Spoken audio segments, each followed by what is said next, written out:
చేసినటువంటి ప్రతి పని కూడా వ్యర్థముగా పోదు కానీ దాన్ని బట్టి దేవుడు నీకు జీతం ఇవ్వటానికి ఆ జీతం ఆయన దగ్గర ఉంది కనుక ఇవ్వడానికి ఆయన సిద్ధంగా ఉన్నాడు. Even you give one glass of water.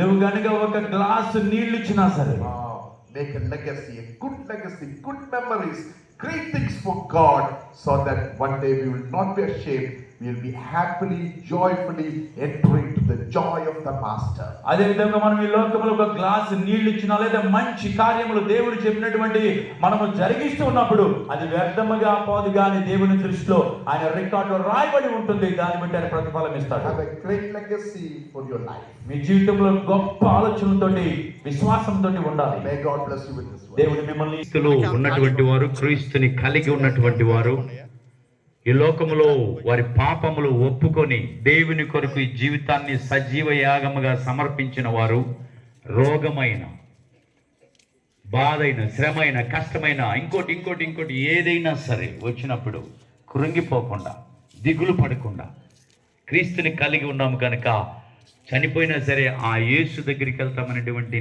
నిశ్చయత, నిరీక్షణ కలిగి ఉంటారు. క్రీస్తుని ఎవరైతే నమ్మకుండా ఉంటారో, ఎవరైతే అంగీకరించకుండా ఈ జీవితంతో ఈ లోకంలో ఉన్నవన్నిటిని అనుభవిస్తూ యేసు వైపు చూడకుండా ఉంటారో వాళ్ళకి ఏది కలిగినా సరే దుఃఖము, బాధ, శ్రమ వచ్చినప్పుడు కృంగిపోతారు. అయ్యో ఏమైపోయిద్దో, ఎలా ఉంటుందో, ఏమైద్దో అని బాధపడుతూ ఉంటారు. కాబట్టి మనం ఇప్పుడు ఏం చేయాలి చెప్పండి? ఏం చేయాలి? క్రీస్తుని కలిగి ఉండాలా లేదా? కలిగి ఉండాలి కదా. క్రీస్తుని మనం ఎవరైతే అంగీకరిస్తామో మరణించినా సరే నిత్య జీవము మనము ఉంటాం ప్రియులారా. అందుకే యోహను రాసిన సువార్తలో తెలియపరుస్తుంది. యోహను రాసిన సువార్త 14వ అధ్యాయము 1వ వచనం, మీ హృదయము కలవరపడనీయకుడి, నా యందు విశ్వాసముంచుచున్నారు.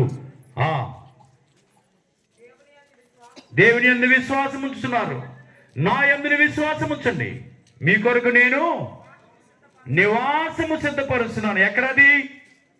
ఈ లోకం మనం అనుకుంటా నాకు ఇల్లు లేదు, వాక్యం లేదు, నేనెట్టా. కానీ నీ కొరకు నివాసం ఆయన పరలోకంలో సిద్ధపాటు చేస్తున్నాడు. నీకు ఆ నివాసము సిద్ధపాటు చేస్తున్నాడు.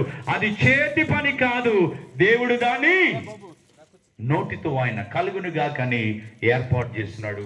ఎవరైతే ఆయన యందు విశ్వాసం